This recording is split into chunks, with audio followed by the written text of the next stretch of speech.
So I guess I was sort of keen maybe to start the conversation, and now I'm in the deep end as well. My ideas were still formulating. But I guess I was keen to maybe start thinking about the idea of, I guess, what would, and this might be a bit difficult to sort of imagine, but what would it have been like, I guess, if we'd had those collections? I often wonder, would the art gallery have been so active? You know, did that void, in fact, create a space for activation? And I'm not sure who to throw that to, but I think it is an interesting idea. And you know, having a museum with a ethnographic court, could that in fact be an impediment for developing Aboriginal art in an art gallery? Tough question. I'm not sure, but I think if we look at the time period, you know, it's almost 80 years after the fire destroyed all of that material culture, all of those objects. I mean, predominantly there were a lot of objects from southeastern Australia, and if those objects had been in the museum, I think particularly for Aboriginal people in southeastern Australia, we'd have a different sense of our culture and our sense of identity today than we do because there is that void that exists in the southeast because those objects were destroyed. I don't know that that necessarily would have impacted on what the gallery would have done. I guess if the museum had had that amazing collection and that it had been visible for so many years and for so many generations of people, that would have inspired the gallery to act earlier and to, I guess, function in the same way, but with an earlier starting point, so that now, if we're looking at those collections, we'd have a more comprehensive collection of Aboriginal art from right across the country, rather than the collection that we do have from that time that started with Northern Australia and then has sort of spread out across the country. So I think we'd have a very different collection, but I guess I would hope that it would have been as active and has been presented in a similar way. I think that probably it would have historicised what the gallery does today in a different way. But the objects that were at the ethnological court, you know, the image that we have is the image of the Australian Museum contribution. And so I think that we get confused and we think that the whole ethnological court was like that. But we know from the records that there were objects from, you know, all over the Pacific as well, and also from Europe. So, and the stuff from Europe is what I find, in a way, a worry, because it created this representation of Aboriginal objects as belonging to another time. And I wonder if that kind of dynamic would have been repeated if we had, you know,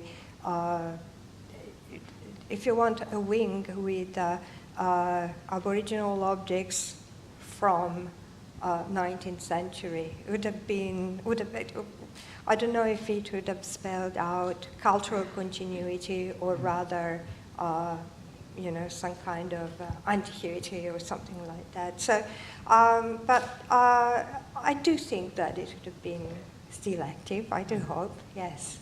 Yeah, I mean, I've often wondered as well, of course, that we're here in Sydney, and in fact, you know, Sydney is this enormous devastation, but in fact, one of the most continuing practicing makers that we know of course, La Perouse, small community, just, you know, 7 kilometres down the road, who actively have never stopped making objects, who have actively, in fact, probably could fill the Garden Palace by now with all the material that those, especially those timbres that they've been making over the years, being a very active family. And I've often wondered too if that is potentially a response to this idea that there was a vacuum that needed to somehow, that, you know, we're constantly feeling like we need to step up and speak to that space. How are we going with that? Are there any? Does anyone have any questions? Oh, great. I missed that last time, so maybe I can ask my question now. Thank you so much. My name's Graham, and I've been very fortunate since the 70s. I trained as a dancer, but I trained with Aboriginal dancers. I mean, I'm not Aboriginal, although I had this funny sort of context that I said to the founder of the Aboriginal Islanders the other week. I said, you know, I ain't black, but I've been around, right? So just to make a joke of that, but I have been around a long time. I'm not 70, but getting close. And anyway, won't go on about my life.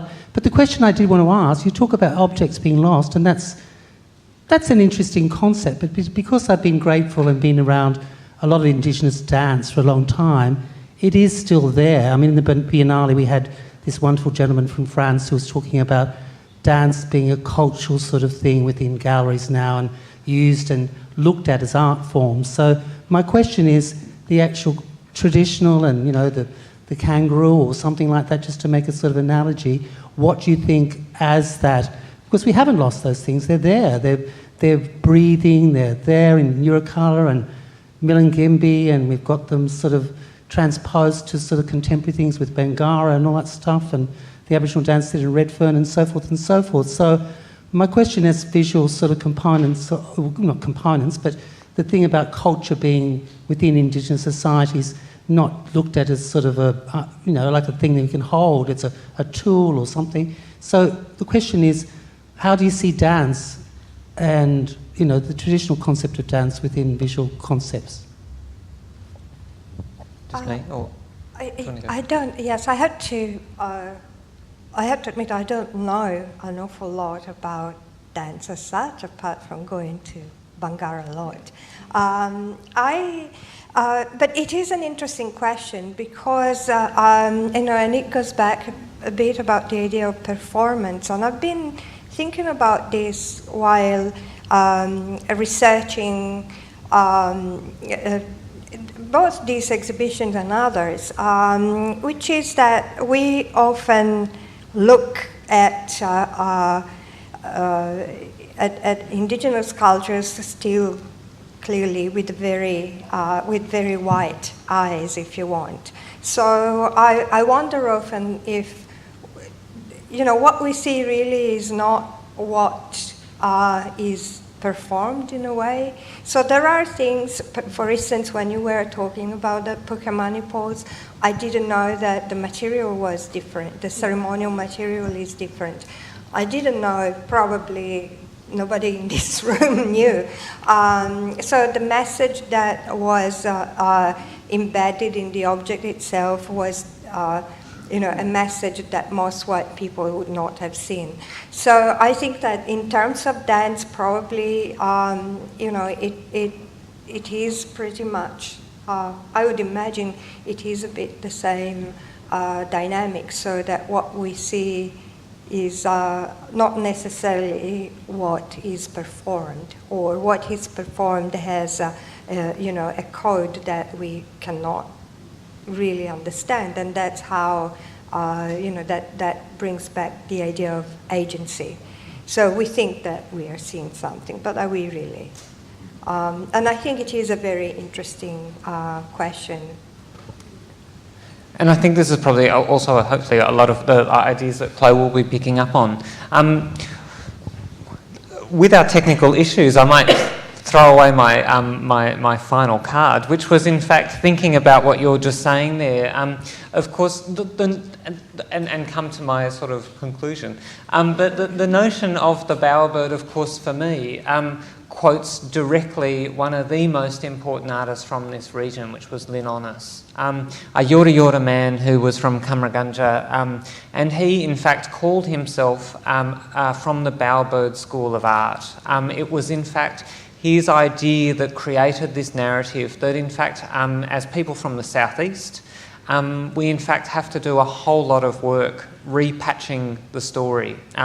We collect it from dance, We collect it from oral histories. We collect it by going out in the bush and just trying again. In fact, a lot of our practices, have been just at trial and error.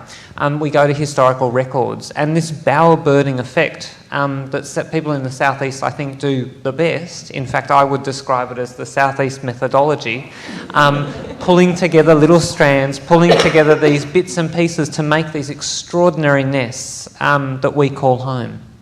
And that for me is really what it's about, that idea of assimilating all those fragments. And I think that's what we do very, very well as people from the southeast. Chloe, you ready to go? Great. We might, thanks so much.